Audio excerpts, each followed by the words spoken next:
It's time now for the Crusaders TV Player of the Week, and for the first week of February, it was forward Brandon Wallis for the Crusaders. In 3 games, he had 3 points, 2 goals, and 1 assist. And Brandon, a bit of a tough road trip for you guys, going up against probably 2 of the hottest teams and 2 of the best teams in the AJHL right now.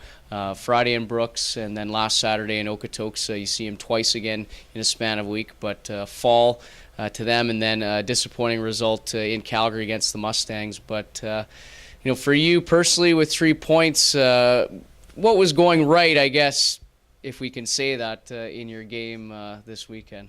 I don't know. I just kept it simple. I don't know. Basically just went to the net. That's where I got all my points this weekend. So kept it simple, went to the net, and got rewarded, which is what you want.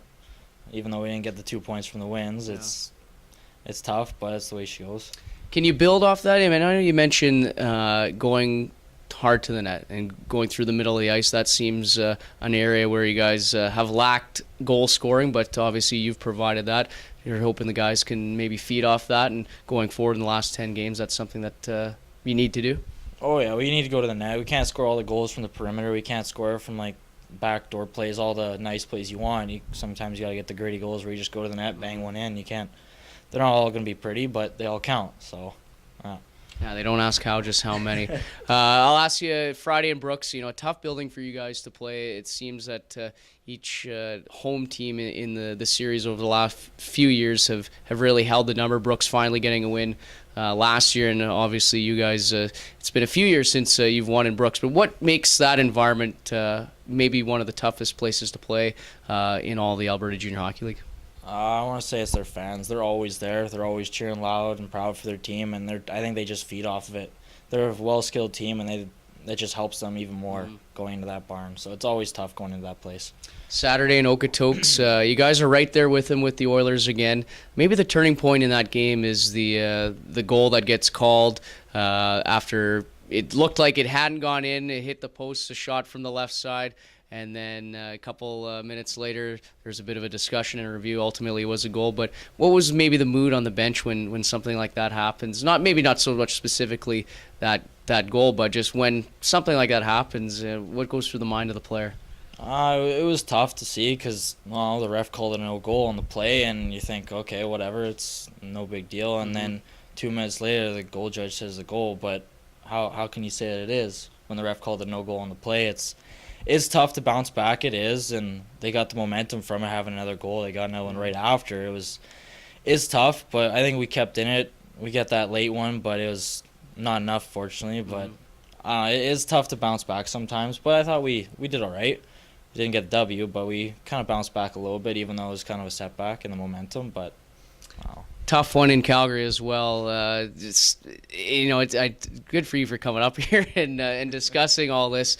You guys lose your 5th in a row. Just what's maybe not going right, in those last 5 games, and then maybe was that amalgamated on Sunday against the Mustangs?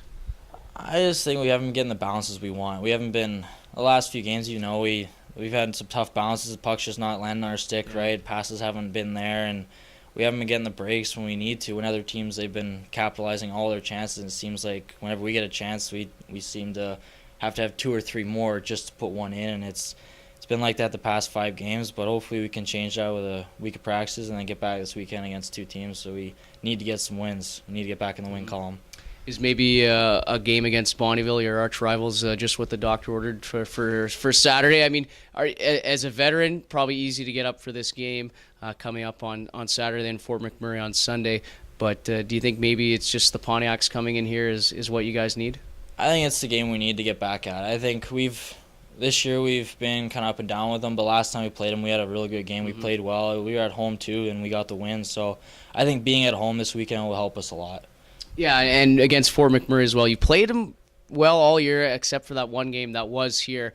I'm sure redemption on the mind of not only you but the guys in the room. Oh, yeah, for sure, redemption. Last time we played them, we were in their barn. We got the 1 win, and the next one was a close 3-2 loss. But I think going in this game, we'll need to be prepared for a tough weekend for sure, because we need 2 points, if not 4 for sure, just to keep where we are in the standings. As it's a close race with the last 10 games coming up. So we'll need everyone going this weekend. Certainly the nitty-gritty of the AJHL season. You guys got 10 games left. Brandon Wallis is the Crusaders TV Player of the Week for the first week of February. 3 games, 2 goals, and an assist for the Crusaders. And they are home this weekend, Saturday against the Bonnyville Pontiacs and Sunday against the Fort McMurray Oil Barons. Brandon, thanks a lot. Good luck. Thank you.